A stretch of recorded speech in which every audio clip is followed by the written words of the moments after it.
আল্লাহ আমাদের উপর শাসন করার দায়িত্ব দিবেন বিধর্মীদের। এটা হলো উম্মতে মুহাম্মাদের উপর গজবের ধরন। অথবা মুসলমান মুসলমান পরস্পর গৃহযুদ্ধ। আল্লাহ সুবহানাহু ওয়া তাআলা প্রায় নবীর সময়ে গজবের স্টাইল চেঞ্জ করেছেন। সুতরাং গজব সবসময় একই স্টাইলে আসবে এটা সাধারণত দেখা যায়নি। নূহ আলাইহিস সালাতু ওয়াস সালামকে বন্যায়, তো লূত আলাইহিস সালাতু ওয়াস সালামকে তো বন্যায় নয়। পরবর্তীতে আর কোন নবীর ক্ষেত্রে বন্যা আসে, মানে গজবের ফরম্যাটে বন্যা আসে। লূত আলাইহিস সালাতু ওয়াস সালামকে শহর উল্টিয়ে দেওয়া হয়েছে। পরবর্তী আর কোন নবীর গজবের ক্ষেত্রে এই ফরম্যাট আসে। হুদ আলাইহিস সালাতু ওয়াস সালামের কওমকে বিকট আওয়াজ, সালেহ আলাইহিস সালাতু ওয়াস সালামের কওমকে ঝড়ো বাতাস, তথা কোনো এক নবীর ক্ষেত্রে ঝড়ো বাতাস, কোনো এক নবীর ক্ষেত্রে বিকট আওয়াজ। আবার যখন আসহাবুল ফিল আসতো তখন উপর থেকে পাখি দিয়ে পাথর। তাহলে উম্মতে মুহাম্মাদের ক্ষেত্রে কি? উম্মতে মুহাম্মাদের ক্ষেত্রে কি ভূমিকম্প হয়ে মাটির নিচে ধসে যাবে, বন্যা হয়ে ডুবে যাবে? না। উম্মতে মুহাম্মাদের ক্ষেত্রে আযাবের ফরম্যাট হচ্ছে বিধর্মীরা আপনাকে শাসন করবে, অথবা আমরা নিজেরা নিজেরা গৃহযুদ্ধ করে পরস্পরকে হত্যা করব। এই আযাব কেন আসবে? আদাউস সালাত, যখন সালাত অবহেলিত হবে, মনের প্রবৃত্তির অনুসরণ হবে। আল্লাহ সুবহানাহু ওয়া তাআলা আর এক আয়াতে বলেন, ওমিনান নাসি মান ইয়াশতারি লাহওয়াল হাদিস লিউদিল্লা আন সাবিলিল্লাহ। মানুষদের মধ্যে একদল মানুষ আছে যারা লাহওয়াল হাদিস কিনে। লাহওয়াল হাদিসের ব্যাখ্যায় ইবনে কাসির রাহিমাহুল্লাহ বলছেন, প্রত্যেক যে কাজ মানুষকে আল্লাহর স্মরণ থেকে দূরে রাখে তার সবই লাহওয়াল হাদিস। মোবাইলের গেম থেকে শুরু করে, ফেসবুক স্ক্রলিং থেকে শুরু করে, মুভি সিরিজ থেকে শুরু করে, খেলা দেখা থেকে শুরু করে, যে কোনো কিছু যা মানুষকে আল্লাহর স্মরণ থেকে গাফেল করে দেয় তা লাহওয়াল হাদিস। ওমিনান নাসি মান ইয়াশতারি লাহওয়াল হাদিস লিউদিল্লা আন সাবিলিল্লাহ। যারা লাহওয়াল হাদিসে ব্যস্ত হয়ে যায়, বা স্বাভাবিক বাংলা বললে অপ্রয়োজনীয় কথা ও কাজে ব্যস্ত হয়ে যায়। মিন হুসনি ইসলামিল মারই তারকু মা লা ইয়ানিহি। একজন মুসলমানের সবচেয়ে ভালো গুণ কি? যা অপ্রয়োজনীয় তা পরিত্যাগ করে দিবে। কথা অপ্রয়োজনীয় বাদ বলবে না, গীবত, তহমত, অপবাদ, আড্ডা, কমেন্ট, ফেসবুক অপ্রয়োজনীয় বাদ দিয়ে দিবে। যেটা শোনা অপ্রয়োজনীয় সেটা বাদ দিয়ে দিবে, যেটা দেখা অপ্রয়োজনীয় সেটা বাদ দিয়ে দিবে। পুরো জীবন হবে কি কেন্দ্রিক? পরকাল কেন্দ্রিক, যেটা সবচেয়ে গুরুত্বপূর্ণ। খায়রুম ওয়া আবকা, সর্বশ্রেষ্ঠ এবং চিরস্থায়ী। ওই জীবন তৈরিতে ফোকাস থাকবে, যে আমার পরকালীন জীবন আমি বিল্ড আপ করতেছি, তৈরি করতেছি। এখানে আরো একটা জিনিস আমরা এই আলোচনার সাথে সম্পৃক্ত করতে চাই, সেটি হচ্ছে মানুষ সৃষ্টির পিছনে আল্লাহর তাৎপর্য, মহত্ব, ইচ্ছা এবং উদ্দেশ্য। وَإِذْ قَالَ رَبُّكَ لِلْمَلَائِكَةِ إِنِّي جَاعِلٌ فِي الْأَرْضِ خَلِيفَةً قَالُوا أَتَجْعَلُ فِيهَا مَن يُفْسِدُ فِيهَا وَيَسْفِكُ الدِّمَاءَ وَنَحْنُ نُسَبِّحُ بِحَمْدِكَ وَنُقَدِّسُ لَكَ। আল্লাহ ফেরেশতাদের ডেকে বললেন, আমি পৃথিবীতে নতুন প্রতিনিধি তৈরি করতে চাই। পৃথিবীর প্রতিনিধি, পৃথিবীর দায়িত্বশীল। এতদিন পৃথিবীর প্রতিনিধি ছিল জিনেরা।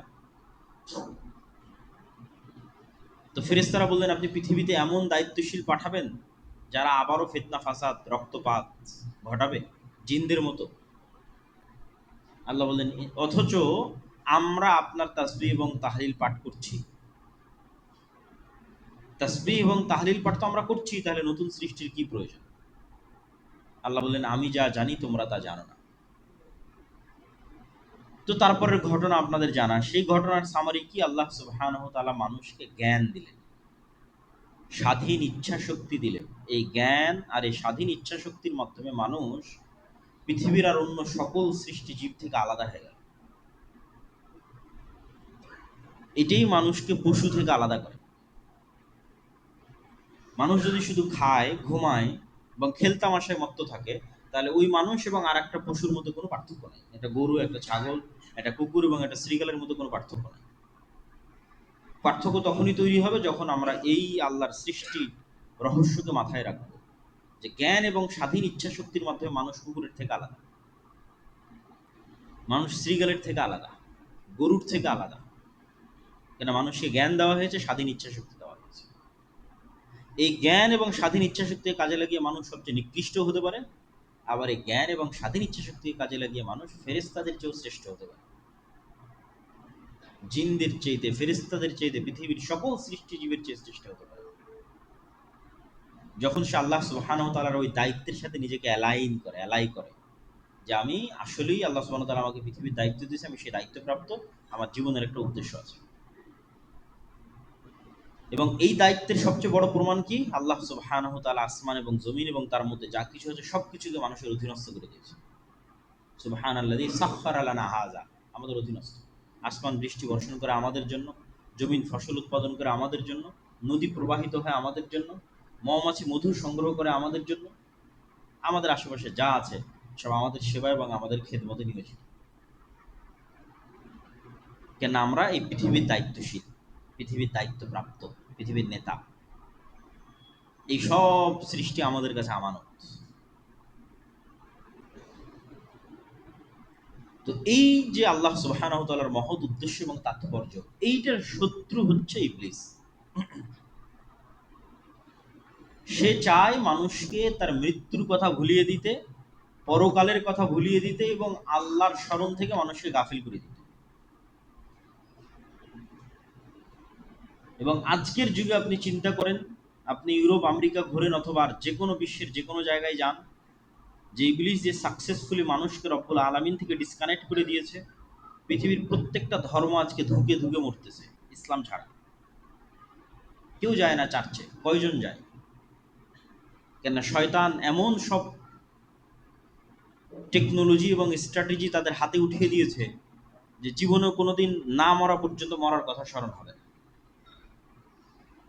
জুয়া, মদ, আড্ডা, নেশা, মোবাইল, মুভি, ইন্টারনেট, খেলা,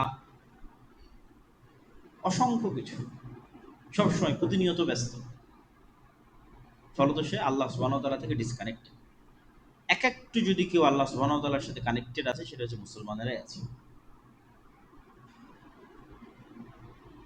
কিন্তু দুঃখজনক হলেও সত্য যে আমরা এই জিনিসগুলোকে খুব লাইটলি, হালকা ভাবে নিই, যে না, ইসলাম এত কঠোর, বিশ্বকাপ খেলা দেখতে দিবে না, বিশ্বকাপ খেলার গল্প করতে দিবে না, একটা পতাকা ঝুলাতে দিবে না। এত কঠোর তো ইসলাম নয়, হুজুরেরা ইসলামকে এত কঠোর করেছে। কিন্তু আমরা আমরা হালাল হারামের প্রশ্নে যাচ্ছি না, আমরা যাচ্ছি মানুষের জীবনের লক্ষ্য এবং উদ্দেশ্য। মানুষের জীবনের লক্ষ্য উদ্দেশ্য কি একটা টিমের খেলার জেতায় হাততালি দেওয়া? মানুষের জীবনের লক্ষ্য উদ্দেশ্য কি জমি বিক্রি করে পতাকা টাঙানো? মানুষের জীবনের লক্ষ্য উদ্দেশ্য কি সালাতে না উঠা, তাহাজ্জুদে না উঠা যখন রব্বুল আলামিন ডাকে, কিন্তু খেলা দেখতে উঠা? মানে মানুষের জায়গা কোথায় ছিল আর মানুষ নেমে গেছে কোথায়? আসফালা সাফিলিন, সর্বনিম্ন স্তরে নেমেছে এবং শয়তান নামিয়ে দিয়েছে সাকসেসফুল। এবং এখান থেকে অন্তত কিছু না বোঝা গেলেও একটা জিনিস বোঝা যায় যে দাজ্জালের সকল আলামত জানার পরেও, দাজ্জালের কাফের পড়ার পরেও মানুষ পাগলের মতো দাজ্জালের অনুসরণ করবে। আমাদের চোখের সামনে আমরা দেখতেছি মানুষ যুক্তি তর্ক দিয়েই তো এই জিনিসগুলোকে নিজের জন্য, নিজের আনন্দ এবং উৎসবের জন্য কাজে লাগানোর চেষ্টা করতেছে এবং ভক্তি এবং শ্রদ্ধার সর্বোচ্চ পর্যায়ে পৌঁছে যাচ্ছে। এবং এটাই কিন্তু আমাদেরকে আমাদের গোলামির দিকে এগিয়ে নিয়ে যাচ্ছে, বা গোলামির রাস্তা আমাদের জন্য সামনে অবধারিত এই রকম প্রজন্মের জন্য। এবং আমি এই জন্যই বহু বক্তব্যে বলেছি যে উম্মতে মুহাম্মাদি এখন বানু ইসরাইলের যুগ অতিক্রম করতেছে। যেই বানু ইসরাইলের যুগের কথা আল্লাহ কোরআনে বারবার বলে রেখেছে, এত লম্বা সময় যাবৎ বানু ইসরাইলের ঘটনা বলার কি প্রয়োজন? মুহাম্মদ সাল্লাল্লাহু আলাইহি ওয়াসাল্লাম বলেছে উম্মতে মুহাম্মাদ একদিন বানু ইসরাইল হবে। আর আমার অ্যানালাইসিস যে এখন সেই যুগ অতিক্রম হচ্ছে। অবশ্যই আল্লাহর দয়া এবং আল্লাহর রহমতে মুসলমানরা এই যুগ থেকে বের হবে, কিন্তু যুগ এখন ওটাই বানু ইসরাইলের যুগ। দেখবেন যে গাজারও আপনি এমন শিশু পাবেন, সৌদি, কুয়েত, কাতার, বাহরাইন, দুবাই তো পরিপূর্ণ, যাদের উপর বম নিক্ষেপ করে হত্যা করা হচ্ছে, তাদেরও পাবেন যে গায়ে গেঞ্জি দিয়ে আছে বিধর্মী কোনো খেলোয়াড়ের। ওই ভক্তি এবং ওই শ্রদ্ধা তাদের অন্তরে বিরাজ করছে এবং ওইটা নিয়েও ব্যস্ত আছে।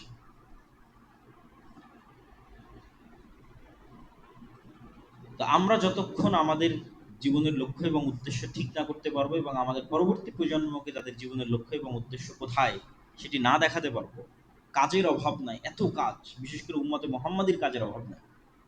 কেন আমরা মাজলুম, আমরা নির্যাতিত, আমাদের সময় নষ্ট করার সুযোগ নাই, অসংখ্য কাজ পড়ে আছে, কিছুই নাই। এই একটা বাংলাদেশের মতো যে রাষ্ট্র, এই রাষ্ট্রেরই স্বাধীনতা এবং সার্বভৌমত্বের কোনো গ্যারেন্টি নেই। বাংলাদেশের মাটিতে বসে এখন একদল মানুষ বক্তব্য দিচ্ছে যে পলাশবাড়ির মতো জায়গায় বিশ্ববৃহৎ যে মন্দির নির্মাণ হচ্ছে, মূর্তি নির্মাণ হচ্ছে, ওইটা নির্মাণে যারা বাধা দিচ্ছে তাদেরকেই বাংলাদেশ থেকে বের করে দেওয়া হবে, তথা মুসলমানদেরকে বাংলাদেশ থেকে বের করে দেওয়া হবে। তো বাংলাদেশেরই তো স্বাধীনতা এবং সার্বভৌমত্বের কোনো গ্যারেন্টি নেই, এবং এই জিনিসগুলোকেও ছোট হিসেবে দেখার সুযোগ নাই। কেন ছোট হিসেবে দেখার সুযোগ? সবসময় বলি যে অন্য আর একটা জাতি কি করছে আর আপনি কি করছেন, এটার তুলনা। কেন সে বিজয়ী হবে না আর কেন আপনি পরাজিত হবেন না? যদিও বাঙালিদের সাথে রাম কেন্দ্রিক অথবা রাম নবমী কেন্দ্রিক যে সংস্কৃতি, এটির খুব একটা চর্চা নাই, কলকাতার হিন্দুদের মধ্যেও ছিল না। সবচেয়ে বড় করে যে পুজো উদযাপিত হয় পশ্চিমবঙ্গে সেটা হচ্ছে দুর্গা পূজা। দুর্গা, কালী, সরস্বতী, এগুলো হচ্ছে বাঙালিদের, হিন্দুদের উদযাপিত দেবদেবীর নাম।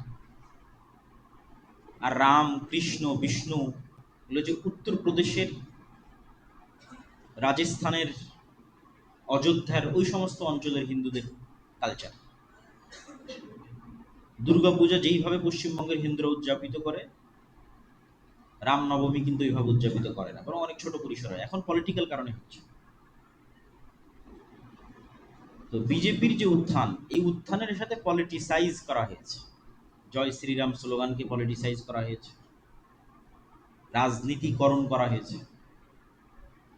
এই জন্য কোনো একজন হিন্দু যখন, বাঙালি হিন্দু বিশাল করে দুর্গার মূর্তি তৈরি না করে রামের মূর্তি তৈরি করে, তখন সেটা পলিটিক্স, তখন সেটা বিজেপির সম্প্রসারণবাদী চিন্তার অংশ। যখন কোনো বাঙালি হিন্দু বাংলাদেশে বসে জয় শ্রীরাম স্লোগান দেয়, তখন বাংলাদেশকে ভারতের অন্তর্ভুক্ত করার প্রজেক্টের অংশ। কিন্তু ওই একই সময় আমাদের যুবকেরা কি করতেছে? মুসলমান যুবকেরা ওই সময় খেলতামাশায় মারতেছে। এই জায়গায় হচ্ছে আফসোস। এইভাবেই কিন্তু জাতির অধঃপতন হয় এবং জাতি তার স্বাধীনতা সার্বভৌমতা হারিয়ে ফেলে। স্পেন যেমন হারিয়ে ফেলেছে, স্পেনের মুসলমানেরা, বাগদাদ যেমন হালাকুখা চেঙ্গিস খানের হাতে ধ্বংস হয়ে গেছে, ঠিক এই সেম প্রসেসে ধ্বংস, যে প্রসেসের মধ্যে দিয়ে আমরা যাচ্ছি। আমরা সকল ওই আলামত এবং ওই চিহ্নগুলো পূরণ করছি জাতি হিসেবে, প্রজন্ম হিসেবে, যেই চিহ্ন, যে আলামতগুলো পূরণগুলো একটা জাতি গোলামে পরিণত হয়, এটা জাতির স্বাধীনতা এবং সার্বভৌমত্ব থাকে। এবং এখানে এই পয়েন্টটা আমাদের আরো একটা বিষয় মনে রাখতে হবে, যে মুসলমানেরাই সবচেয়ে বেশি আন্তরিক ছিল 47-এর পূর্বে, 1905-এর পূর্বে, যে উভয় বঙ্গ এক থাক এবং ভারত বা পাকিস্তানের অন্তর্ভুক্ত না হয়ে আলাদা রাষ্ট্র হোক। কিন্তু যারা কট্টর হিন্দুত্ববাদী বাঙালি ছিল, তারাই মূলত স্বদেশ আন্দোলনের নামে, আমার সোনার বাংলা গানের নামে, এবং তাদের মতো আর যত কবি এবং সাহিত্যিক আছে, তারা উভয় বাংলাকে এক রাখতে চেয়েছে, স্বাধীন হিসেবে নয়, ভারতের অধীনস্থ হিসেবে। তখনই শেরে বাংলা একে ফজলুল হক এবং হোসেন শহীদ সোহরাওয়ার্দী, তাদের মধ্যে শত মতভেদ থাকলেও তখন তারা সিদ্ধান্ত নিল যে না, এটা হলে আমরা আগে যে ডাবল কলোনির অধীনে ছিলাম, দুইটা কলোনি, একটা কলোনি ব্রিটিশ, আবার ব্রিটিশরা সব দায় দায়িত্ব দিয়ে রেখেছিল হিন্দু জমিদারদের, তাহলে আমরা হচ্ছে 3 নাম্বার। আমাদের উপরে দুইটা কলোনির স্তর আছে, আমাদের উপরে আছে হিন্দু জমিদাররা, তার উপরে আছে ব্রিটিশ ইংরেজরা। এই দুইটা কলোনির বিরুদ্ধে ফাইট করেছে আমাদের বাপদাদারা 190 বছর, যখন আমাদের জমি জায়গারও স্বীকৃতি ছিল না। 1905 সালে কম দুঃখে এই বঙ্গের মুসলমানেরা বাংলাকে আলাদা করার জন্য আন্দোলন করে।